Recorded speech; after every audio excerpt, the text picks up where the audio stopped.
Governor Volpe, Speaker Thompson, President Powers, Lieutenant Governor McLaughlin, members of the General Court, constitutional officers, Reverend clergy, ladies and gentlemen. I have welcomed this opportunity to address this historic body, and through you, the people of Massachusetts, to whom I am so deeply indebted for a lifetime of friendship and trust. For 14 years, I have placed my confidence in the citizens of Massachusetts, and they have generously responded by placing their confidence in me. Now, on the Friday after next, I am to assume new and broader responsibilities. But I am not here to bid farewell to Massachusetts.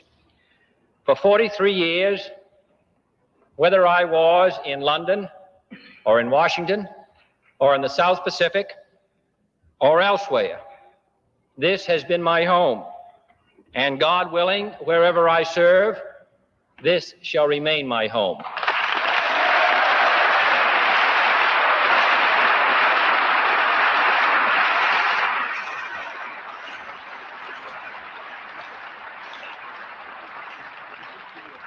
It was here that my grandparents were born.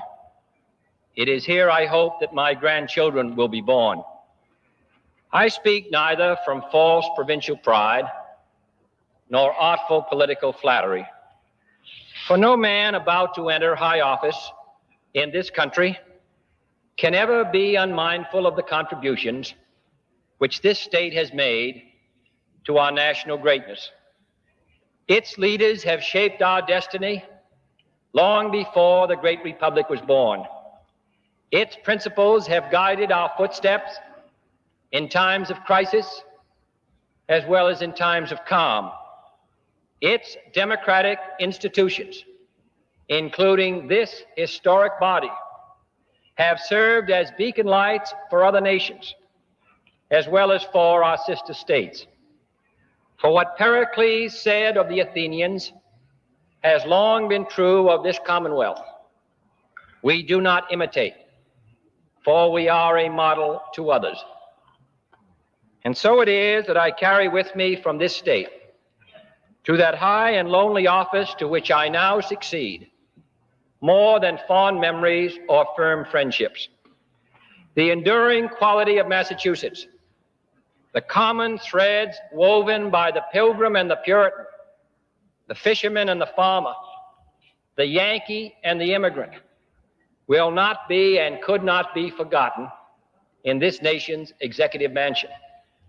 They are an indelible part of my life, my convictions, my view of the past, and my hopes for the future.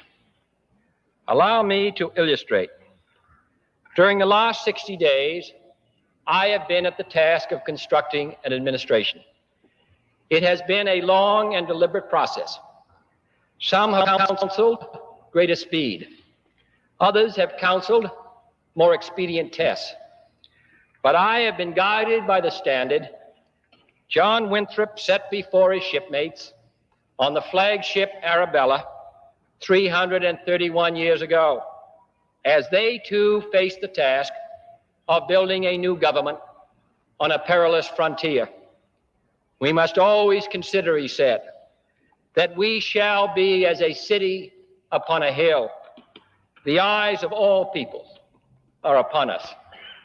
Today, the eyes of all people are truly upon us, and our governments in every branch, at every level, national, state, and local, must be as a city upon a hill, constructed and inhabited by men aware of their great trusts and their grave responsibilities. For we are setting out upon a voyage in 1961, no less hazardous than that undertaken by the Arabella in 1630. We are committing ourselves to tasks of statecraft no less awesome than that of governing the Massachusetts Bay Colony, beset as it was by terror without and disorder within. History will not judge our endeavors, and a government cannot be selected merely on the basis of color or creed or party affiliation. Neither will competence and loyalty and stature, while essential to the utmost, suffice in times such as these. For of those to whom much is given, much is required. And when at some future date the high court of history sits in judgment on each one of us, recording whether in our brief span of service we fulfilled our responsibilities to the state, our success or failure in whatever office we may hold will be measured by the answers to 4 questions. First, were we truly men of courage, with the courage to stand up to one's enemies and the courage to stand up when necessary to one's own associates, the courage to resist public pressure as well as private greed? Secondly, were we truly men of judgment, with perceptive judgment of the future as well as of the past, of our own mistakes as well as the mistakes of others, with enough wisdom to know what we did not know and enough candor to admit it?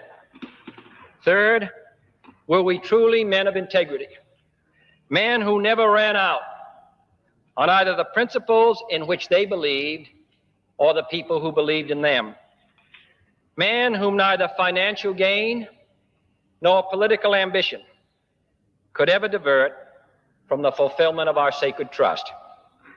Finally, were we truly men of dedication, with an honor mortgaged to no single individual or group and compromised by no private obligation or aim, but devoted solely to serving the public good and the national interest?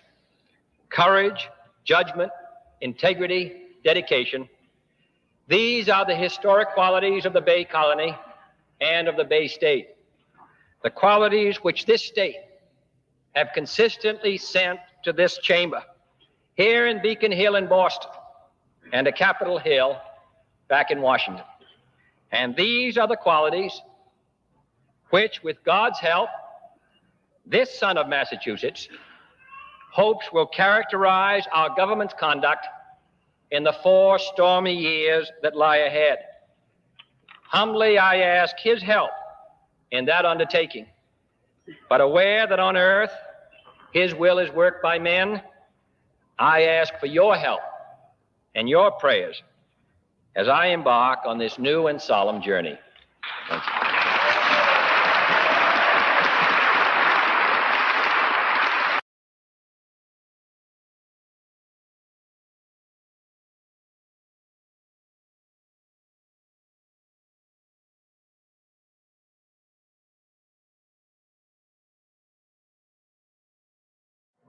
You, John Fitzgerald Kennedy, do solemnly swear I, John Fitzgerald Kennedy, do solemnly swear that you will faithfully execute the office of President of the United States that I will faithfully execute the office of President of the United States and will, to the best of your ability, and will, to the best of my ability, preserve, protect, and defend the Constitution of the United States. preserve, protect, and defend the Constitution of the United States. So help you God. So help me God.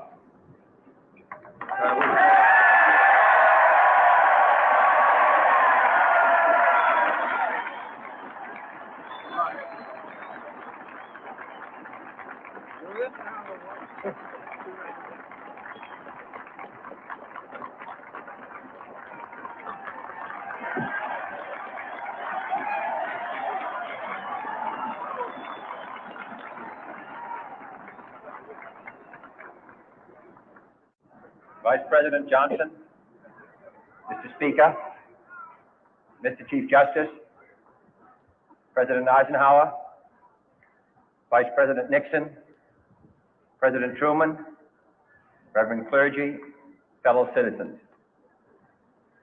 We observe today not a victory of party, but a celebration of freedom, symbolizing an end as well as a beginning, signifying renewal as well as change. For I have sworn before you and Almighty God the same solemn oath our forebears prescribed nearly a century and 3/4 ago. The world is very different now, for man holds in his mortal hands the power to abolish all forms of human poverty and all forms of human life. And yet the same revolutionary beliefs for which our forebears fought are still at issue around the globe. The belief that the rights of man come not from the generosity of the state, but from the hand of God. We dare not forget today that we are the heirs of that first revolution. Let the word go forth from this time and place to friend and foe alike that the torch has been passed to a new generation of Americans born in this century, tempered by war, disciplined by a hard and bitter peace, proud of our ancient heritage, and unwilling to witness or permit the slow undoing of those human rights to which this nation has always been committed and to which we are committed today at home and around the world.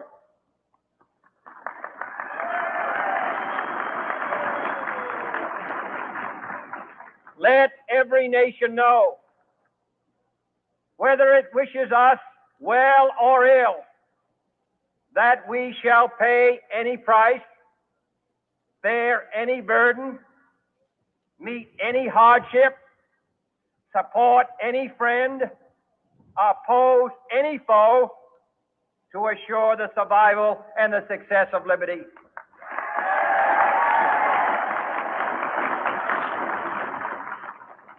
This much we pledge and more. To those old allies whose cultural and spiritual origins we share, we pledge the loyalty of faithful friends. United, there is little we cannot do in a host of cooperative ventures.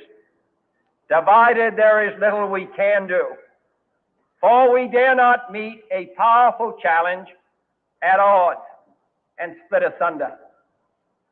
To those new states whom we welcome to the ranks of the free, we pledge our word that one form of colonial control shall not have passed away merely to be replaced by a far more iron tyranny.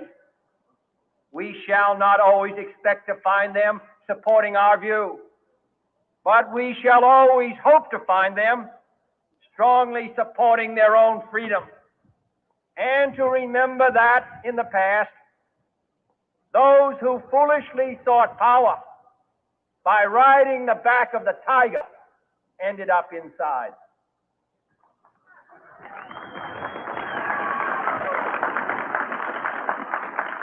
To those people in the huts and villages of half the globe struggling to break the bonds of mass misery, we pledge our best efforts to help them help themselves for whatever period is required, not because the communists may be doing it, not because we seek their votes, but because it is right.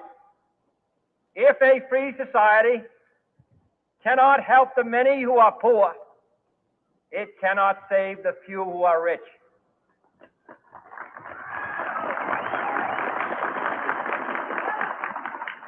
To our sister republics south of our border, we offer a special pledge to convert our good words into good deeds, in a new alliance for progress, to assist free men and free governments in casting off the chains of poverty.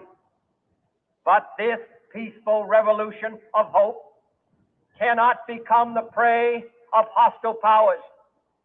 Let all our neighbors know that we shall join with them to oppose aggression or subversion anywhere in the Americas. And let every other power know that this hemisphere intends to remain the master of its own house.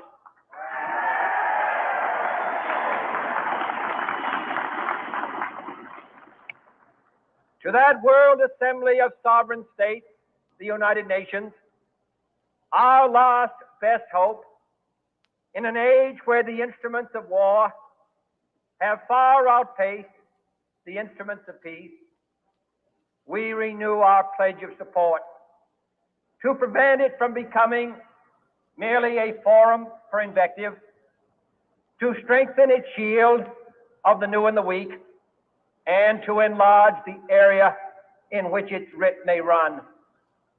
Finally, to those nations who would make themselves our adversary, we offer not a pledge, but a request that both sides begin anew the quest for peace.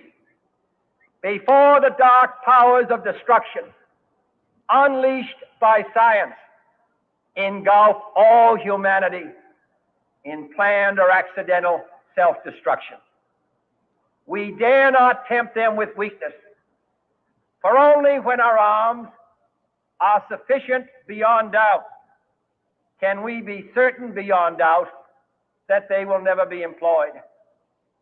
But neither can two great and powerful groups of nations take comfort from our present course, both sides overburdened by the cost of modern weapons, both rightly alarmed by the steady spread of the deadly atom, yet both racing to alter that uncertain balance of terror that stays the hand of mankind's final war. So let us begin anew, remembering on both sides that civility is not a sign of weakness, and sincerity is always subject to proof. Let us never negotiate out of fear, but let us never fear to negotiate.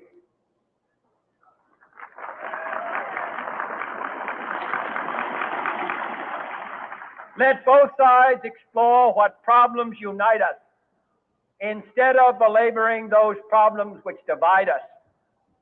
Let both sides, for the first time, formulate serious and precise proposals for the inspection and control of arms, and bring the absolute power to destroy other nations under the absolute control of all nations.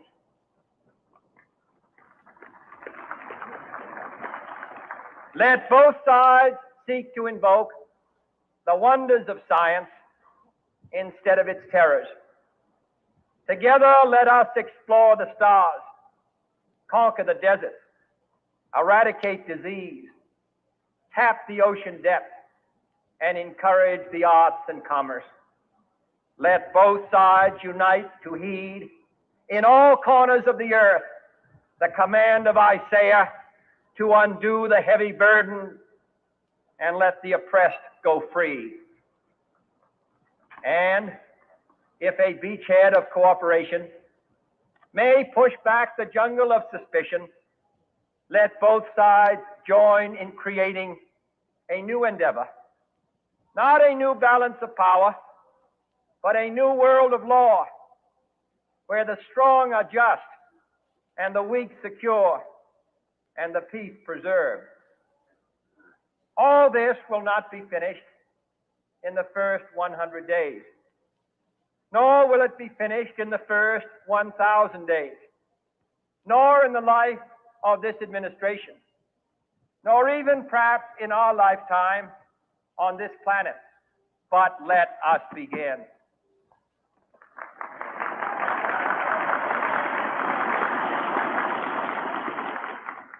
In your hands, my fellow citizens, more than mine, will rest the final success or failure of our course. Since this country was founded, each generation of Americans has been summoned to give testimony to its national loyalty. The graves of young Americans who answered the call to service surround the globe. Now the trumpet summons us again, not as a call to bear arms, though arms we need, not as a call to battle, though in battle we are, but a call to bear the burden of a long twilight struggle, year in and year out, rejoicing in hope, patient in tribulation, a struggle against the common enemies of man, tyranny, poverty, disease, and war itself. Can we forge against these enemies a grand and global alliance, north and south, east and west, that can assure a more fruitful life for all mankind? Will you join in that historic effort?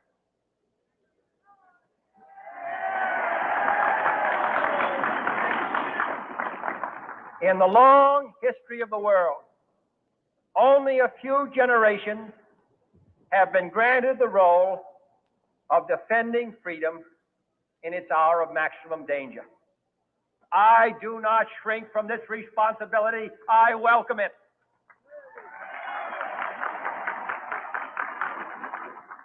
I do not believe that any of us would exchange places with any other people or any other generation. The energy, the faith, the devotion which we bring to this endeavor will light our country and all who serve it. And the glow from that fire can truly light the world. And so, my fellow Americans, ask not what your country can do for you, ask what you can do for your country.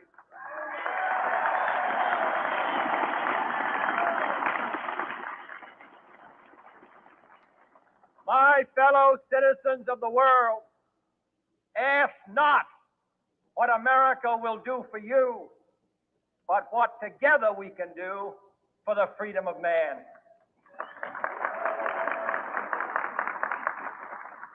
Finally, whether you are citizens of America or citizens of the world, ask of us here the same high standards of strength and sacrifice which we ask of you. With a good conscience, our only sure reward, with history the final judge of our deeds, let us go forth to lead the land we love, asking His blessing and His help, but knowing that here on earth, God's work must truly be our own.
Mr. Chairman, ladies and gentlemen, I appreciate very much your generous invitation to be here tonight. You bear heavy responsibilities these days, and the article I read some time ago reminded me of how particularly heavily the burdens of present-day events bear upon your profession. You may remember that in 1851, the New York Herald Tribune, under the sponsorship and publishing of Horace Greeley, employed as its London correspondent an obscure journalist by the name of Karl Marx. We are told that foreign correspondent Marx, stone broke, and with a family ill and undernourished, constantly appealed to Greeley and managing editor Charles Dana for an increase in his munificent salary of $5 per installment, a salary which he and Engels ungratefully labeled as the lousiest petty bourgeois cheating. But when all his financial appeals were refused, Marx looked around for other means of livelihood and fame, eventually terminating his relationship with the Tribune and devoting his talents full-time to the cause that would bequeath to the world the seeds of Leninism, Stalinism, revolution, and the Cold War. If only this capitalistic New York newspaper had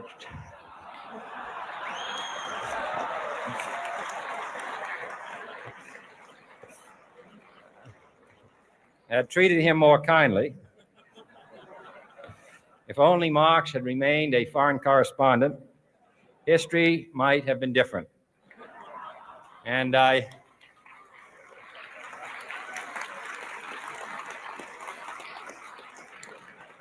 I hope all publishers will bear this lesson in mind the next time they receive a poverty-stricken appeal from a small increase in the expense account from an obscure newspaper man.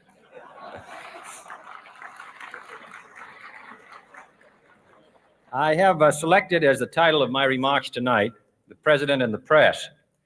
Some may suggest that this would be more naturally worded, "The President versus the Press," but those are not my sentiments tonight.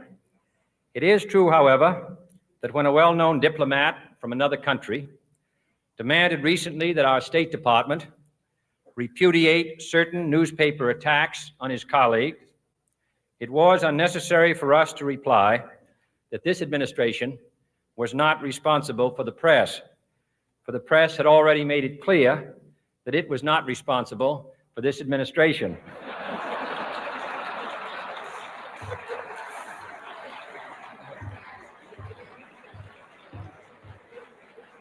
Nevertheless, my purpose here tonight is not to deliver the usual assault on the so-called one-party press. On the contrary, in recent months, I have rarely heard any complaints about political bias in the press, except from a few Republicans. Nor is it my purpose tonight to discuss or defend the televising of presidential press conferences. I think it is highly beneficial to have some 20 million Americans regularly sit in on these conferences to observe, if I may say so, the incisive, the intelligent, and the courteous qualities displayed by your Washington correspondents. Nor, finally, are these remarks intended to examine the proper degree of privacy which the press should allow to any president and his family. If, in the last few months, your White House reporters and photographers have been attending church services with regularity, that has surely done them no harm.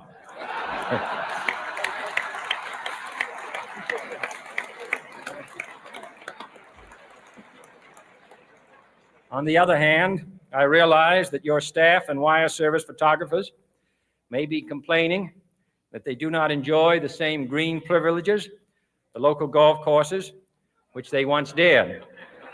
It is true that my predecessor did not object, as I do, to pictures of one's golfing skill in action, but neither, on the other hand, Did he ever been a Secret Service man? My topic tonight is a more sober one, of concern to publishers as well as editors. I want to talk about our common responsibilities in the face of a common danger. The events of recent weeks may have helped to illuminate that challenge for some, but the dimensions of its threat have loomed large on the horizon for many years.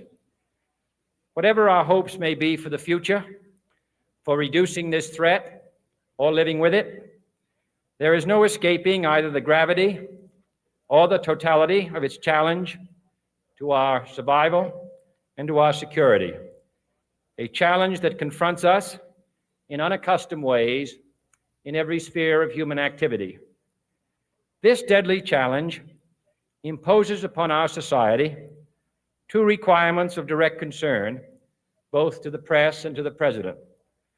Two requirements that may seem almost contradictory in tone, but which must be reconciled and fulfilled if we are to meet this national peril. I refer first to the need for far greater public information, and second, to the need for far greater official secrecy. The very word secrecy is repugnant in a free and open society, and we are, as a people, inherently and historically opposed to secret societies, to secret oaths, and to secret proceedings. We decided long ago that the dangers of excessive and unwarranted concealment of pertinent facts far outweighed the dangers which are cited to justify it. Even today, there is little value in opposing the threat of a closed society by imitating its arbitrary restrictions. Even today, there is little value in ensuring the survival of our nation if our traditions do not survive with it. And there is very grave danger that an announced need for increased security will be seized upon by those anxious to expand its meaning to the very limits of official censorship and concealment. That I do not intend to permit to the extent that it's in my control. And no official of my administration, whether his rank is high or low, civilian or military, should interpret my words here tonight as an excuse to censor the news, to stifle dissent, to cover up our mistakes, or to withhold from the press and the public the facts they deserve to know. But I do ask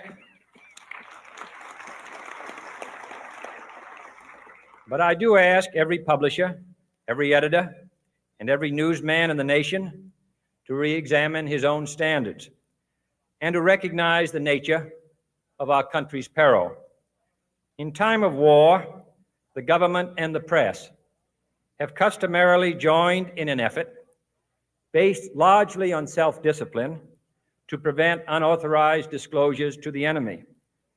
In times of clear and present danger, the courts have held that even the privileged rights of the First Amendment must yield to the public's need for national security. Today, no